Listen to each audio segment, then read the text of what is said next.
이제 말씀 봉독하도록 하겠습니다. 성경 말씀은 마태복음 11장 1절부터 6절의 말씀입니다. 자, 1절부터 6절, 제가 1절, 여러분이 2절 이렇게 번갈아 가면서 읽으시고 6절은 함께 읽도록 하겠습니다. 마태복음 11장 1절부터 6절의 말씀 봉독합니다. 예수께서 12제자에게 명하기를 마치시고 이에 그들의 여러 동네에서 가르치시며 전도하시려고 거기를 떠나 가시니라.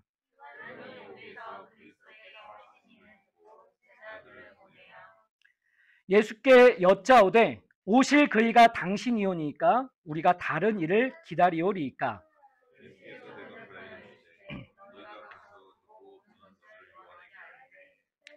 맹인이 보며 못 걷는 사람이 걸으며 나병 환자가 깨끗함을 받으며 못 듣는 자가 들으며 죽은 자가 살아나며 가난한 자에게 복음이 전파된다 하라. 누구든지 나로 말미암아 실족하지 아니하는 자는 복이 있도다 하시니라. 이는 하나님의 말씀입니다. 아멘. 자, 오늘 함께 나누실 말씀의 제목은 내가 한 결정이 의심스러울 때입니다. 다 같이 읽어보실까요? 시작. 내가 한 결정이 의심스러울 때. 캐릭터 시리즈 드디어 20번째입니다. 다음 주면 마지막이에요. 캐릭터 시리즈는. 다음 주까지 마무리하고 그리고 그 다음에는 이제 말씀 묵상하는 것에 대해서 좀 설교를 해야 되겠다. 이런 생각을 갖고 있습니다. 캐릭터 시리즈 20번째 세례 요한인데요. 내가 한 결정이 의심스러울 때. 이렇게 말씀을 나누겠습니다. 자, 잘못된 결정을 해서 후회하거나 또 불안했던 경험들이 있으신가요? 짜장면 먹을 걸 괜히 짬뽕 먹었다. 이런 사소한 일도 있겠죠. 저 사람이 컵라면을 먹는 걸 보니 나도 저거 먹을 걸 그랬다. 이럴 수 있어요. 이런 소소한 일도 있겠고, 그때 그 아파트, 그 주식을 사야 됐는데, 또는 그때 팔았어야 됐는데, 이런 중대한 일도 우리 가운데 있을 겁니다. 내가 저 인간이랑 결혼해서 이 꼴이 됐구나. 어쩌다 직장에서 너를 만나 내가 인생이 꼬였냐. 직장생활 행복하게 하는 건데 너를 만났구나. 이런 심각한 관계 일들도 있을 것 같아요. 여러분, 어쨌든 내가 한 선택에 대해서 우리가 불안할 때가 생긴단 말입니다. 결정이 의심스럽고 불안할 때가 있어요. 잘한 걸까? 문제가 생기면 어떡하지? 특히나 교회를 다니시는 분들은 기도하고 결정했어요. 믿음을 가지고 선택했다고 하거든요.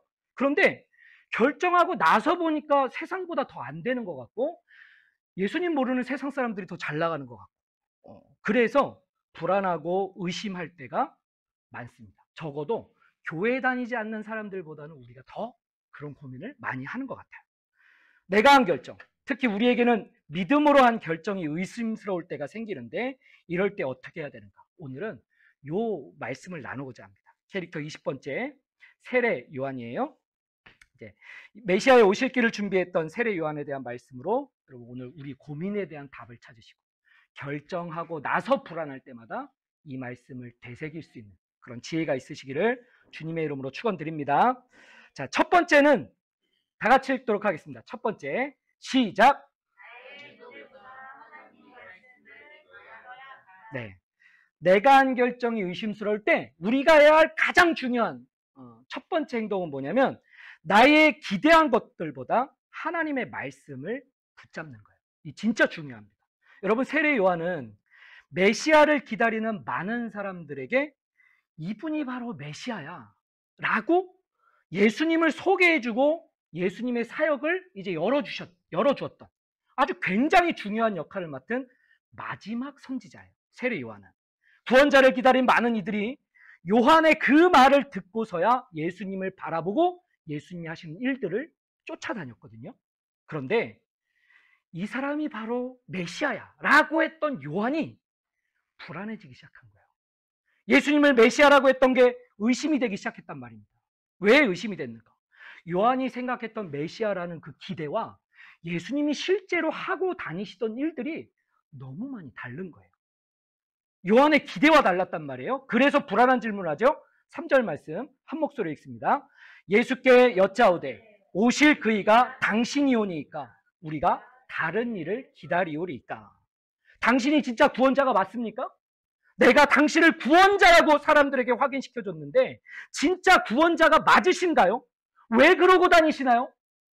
요한은 자신의 결정이 불안합니다. 이게 맞는 건가? 다른 사람을 찾아야 되나요? 이렇게 마음이 불안한 거죠. 여러분, 불안할 때가 있어요. 제가 책을 봤는데 어제 읽은 책이에요. 심리 읽어드립니다. 아주 유명한 분이죠. 이 김경일 교수님이라는 아주대 인지심리학자인데 요 심리 읽어드립니다라는 책을 쓰셨어요.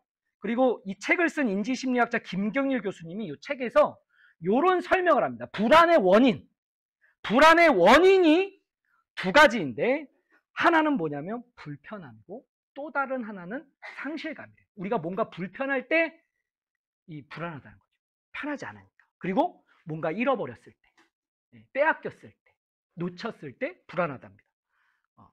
이 불편함은 뭡니까? 작은 일이라 하더라도 반복해서 나한테 일어나는 거예요. 그래서 계속 거기에 신경이 쓰일 때 불편한 거죠. 이런 불편함은 시간이 관건이어서 빨리 해결하는 게 중요하다고 이야기합니다. 그러니까 여기 이분이 설명하는 게 그거예요. 여기 신발에 작은 모래가 들어왔는데 계속 밟힌단 말이에요. 이거 빨리 빼는 게 일인 거죠. 이건 걱정하고 있는 게 아닙니다. 상실감은 조금 다른데 이건 완전히 뭔가 잃어버렸거나 손해를 받거나 빼앗기는 것 같을 때 느끼는 감정이에요. 그랬을 때 무엇인가를 다시 채워야 되는데 사람의 마음은 채우는 거를 좀 천천히 해야 된다고 그래요.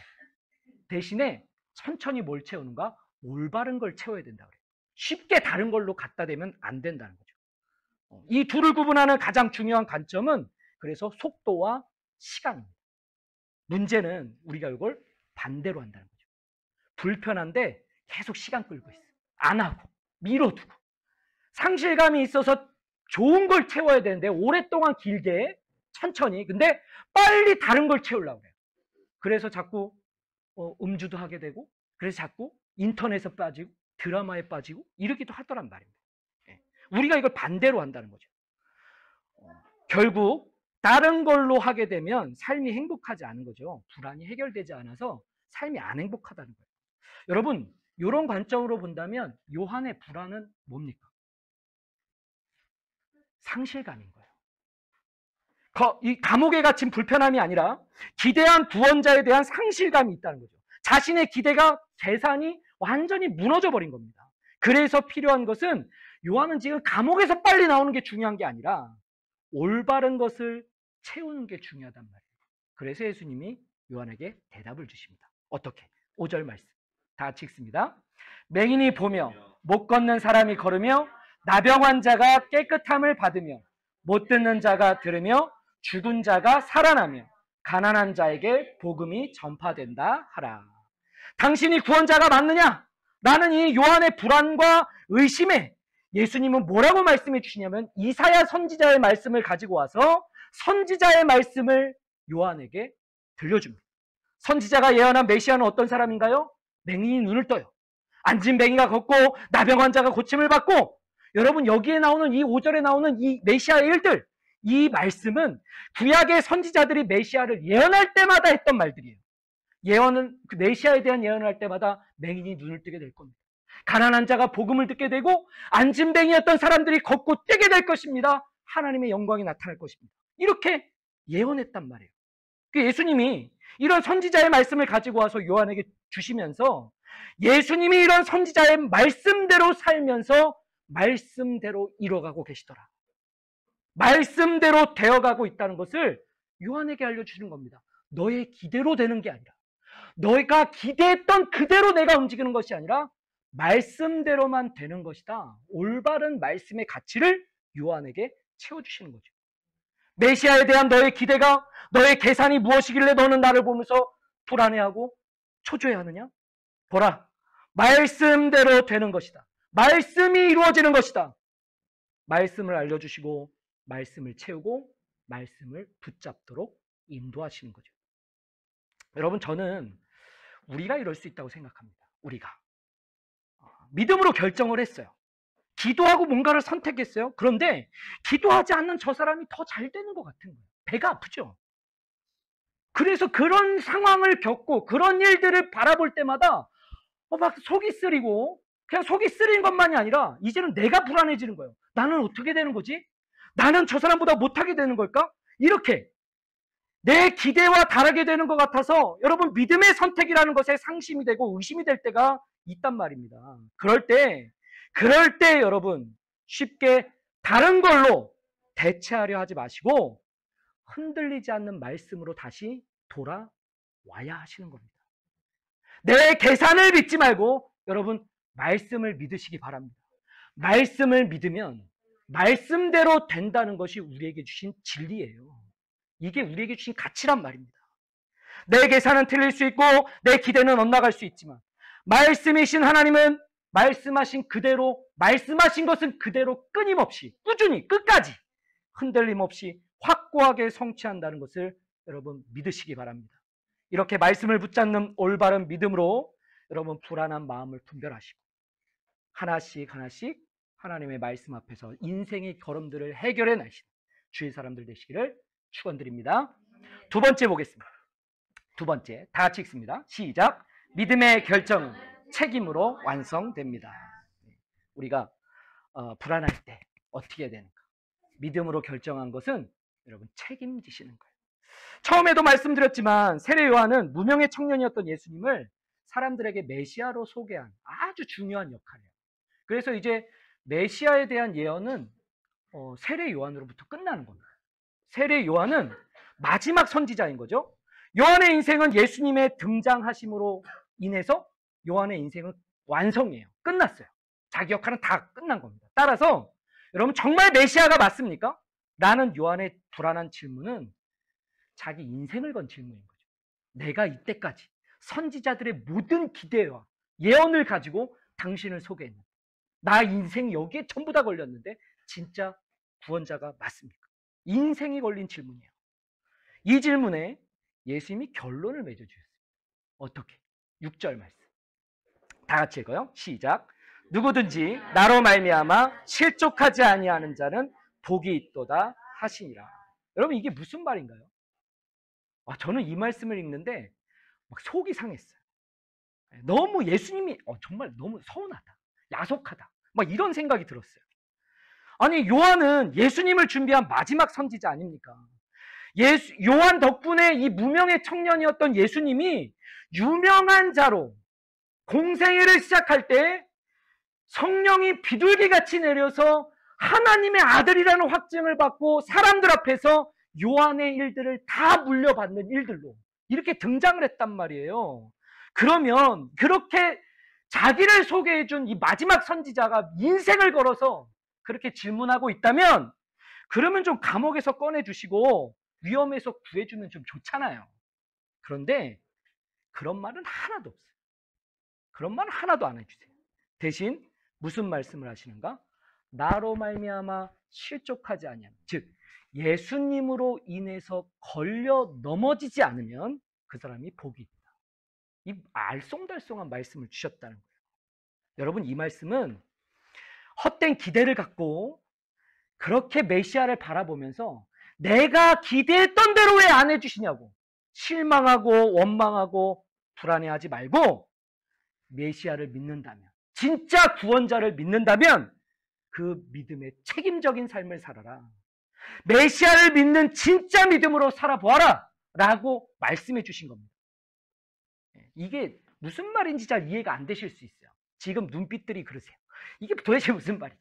그래서 제가 하나 준비했습니다. 2007년에 나온 영화 에반 올마이티라는 영상이에요. 네, 보실까요? Let me ask you something. If someone prays for patience, you think God gives them patience? Or does he give them the opportunity to be patient? If they pray for courage, does God give them courage, or does he give them opportunities to be courageous? If someone prays for family to be closer, do you think God zaps them with warm, fuzzy feelings? Or does he give them opportunities to love each other? 네, 짧은, 더 길게는 못 보여드립니다. 여러분 넷플릭스나 어디 가시면 이제 이런 거 보실 수 있어요. 에반 올마이티. 하나님이 우리에게 사랑을 구해서 사랑을 주신다고 하면 뿅 하고 사랑하는 감정이 드는 걸까요? 아니란 말입니다. 여러분, 저는 이게 우리에게 필요한 진짜 믿음의 삶이라고 생각해요. 예수님이 요한에게 요구한 게 이런 삶인 거죠. 메시아를 고백했는가? 그렇다면 내가 함께 할 것이니 너는 그 고백대로 살아내라 라고 하신단 말입니다. 우리에게 필요한 것도 이런 삶이에요. 예수님을 믿으십니까? 여러분, 그러면 뭔가 뿅하고 되는 게 아니에요. 그 믿는 믿음으로 일상에서 부딪혀 내셔야 되는 거예요. 그게 진짜 믿음의 삶이에요. 예수님을 믿는다고 해서 예수님이 내가 바라는 대로 해주시겠지? 예수님이 이렇게 해주시겠지? 내가 기도하면 예수님이 저절로 천사를 보내서 다 이런 거 해주시겠지? 여러분, 그런 일은 거의 안 일어납니다. 많지 않아요. 그런 헛된 기대나 그런 계산으로 예수님을 바라보다가 실망하지 말고 예수님을 믿는다면 예수님처럼 살아라. 예수님처럼 사랑하고 예수님처럼 헌신하고 예수님처럼 책임적으로 살아내 보아라 라고 말씀해 주시는 겁니다. 그러므로 어떤 일에 대해 여러분 믿음으로 결정하셨다면, 기도하고 결정하셨다면 여러분 저절로 될 거라, 기적이 일어날 거라, 나는 가만히 있어도 주님이 다 해주실 거라, 여러분 불안한 이 허망한 기대를 하지 마시고 믿음의 결정이 온전하도록 내가 더 힘쓰고 내가 더 올바르게 책임지는 책임적인 믿음 되시기를 바랍니다. 기적은 믿음을 말하거나 그 기적을 말하거나 기적을 바라고 있는 애들에게 이루어지는 것이 아니라 기적은 믿음대로 살면서 믿음대로 책임지는 자에게 일어나는 하나님의 은혜의 사건인 거죠. 여러분 이것을 기억하시기 바랍니다. 저와 여러분이 믿음을 책임지는 이 온전한 삶을 살면서 이 땅에 믿음의 결과를 심고 믿음의 결실을 거두신 그런 주님의 사람, 진짜 신앙이 되시기를 주님의 이름으로 축원을 드립니다. 말씀을 정리하죠. 저는 예수님을 생각해요. 여러분 예수님이 나병 환자를 고쳐주셨어요. 예수님이 나병 환자를 고쳐주신 다음에 이렇게 환자를 보고 계시는 거예요. 무슨 생각을 하실까?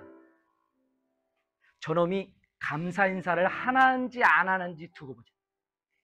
어디 한번 나한테 사랑을 표현하는지 한번 두고 보자. 여러분 예수님이 이러실까요?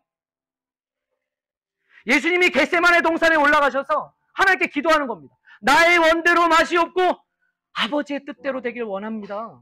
그렇게 기도한 다음에 막상 십자가를 지려고 그러니까 막 불안하고 막 하기 싫고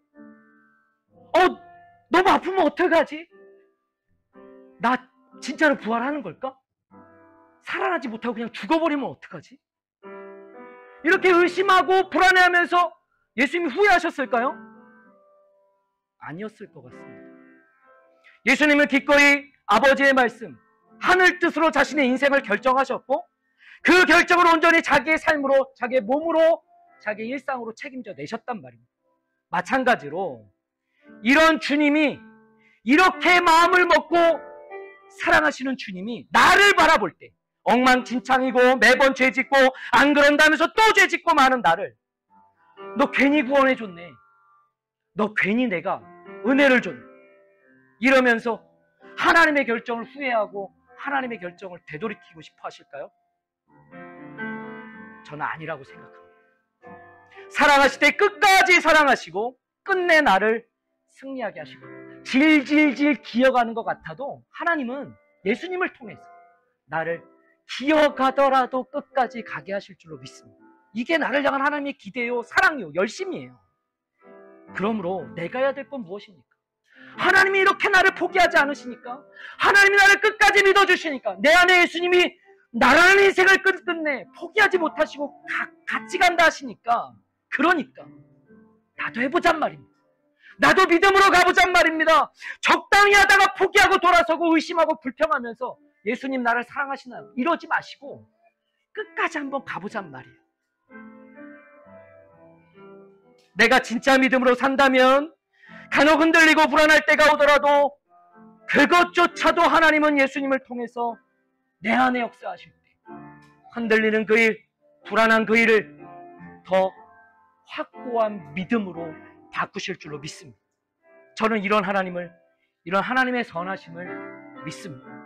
그러므로 사랑하신 여러분, 의심이 되고 흔들릴 때마다 말씀 앞으로 다시 돌아오시기 바랍니다. 여러분이 계셔야 할 자리는 바로 거기에요. 세상이 뭐라 하는 그 자리, 거기가 아니에요. 여러분이 있어야 될 자리는 말씀 앞으로 오시는 거예요. 인생은 길고 세상은 또 다양해서 우리는 또 선택을 하고 결정을 해야 될 때가 올 겁니다.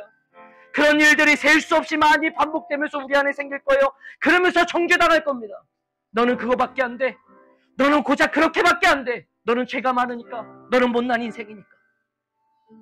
그러나 그럴 때마다 여러분 당당하게 마주하셔서 말씀 들고 믿음으로 승부해 보시기 바랍니다. 믿음을 책임지는 겁니다. 내가 믿음으로 결정해서 여기까지 왔다면 이것으로 결실하겠습니다. 주님, 나를 사용해 주십시오. 여러분 가정 안에서, 여러분 일터에서, 여러분 관계들 속에서 그렇게 서셔야 되는 거예요. 그렇게 말씀 앞에서 믿음이 되어 살아가는 여러분 한 사람 한 사람을 통해서 가정이 변화될 줄로 믿습니다. 여러분 일터가 바뀌게 될 줄로 믿습니다. 나를 만나는 사람들이 그런 나를 통해서 예수님을 보게 될 줄로 믿습니다. 이런 하나님의 사람들 되시기를 주님의 이름으로 축원드립니다. 우리 다시 한번 찬양하고 기도할까요? 자, 찬양하고 기도하실 때 요 기도 제목입니다. 자, 읽어보세요. 하나, 시작. 네, 흔들릴 때마다 여러분 말씀 앞에 서는 믿음이 되시는 겁니다. 기도하시기 바랍니다. 두 번째, 시작.